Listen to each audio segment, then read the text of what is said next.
नमस्कार. श्री स्वामी समर्थ. बघा, माता लक्ष्मी आणि भगवान विष्णू यांना प्रसन्न करून घेण्यासाठी आपल्याला गुरुवारच्या दिवशी काही सेवा करायच्या असतात. तर त्या कुठल्या?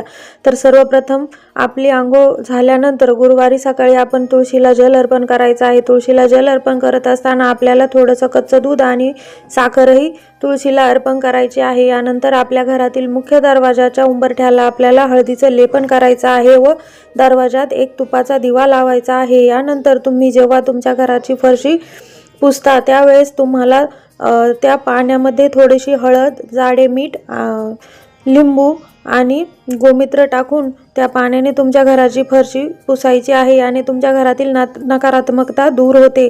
यानंतर आपल्याला गुरुवारच्या दिवशी विष्णू सहस्रनामाचं पठण करायचं आहे किंवा व्यंकटेश स्तोत्राचं पठण करायचं आहे. श्री सूक्ताचं पठण करायचं आहे. श्री महालक्ष्मी अष्टकमचंही पठण तुम्हाला करायचं आहे. माहिती आवडल्यास चॅनलला सबस्क्राईब करा. धन्यवाद. श्री स्वामी समर्थ.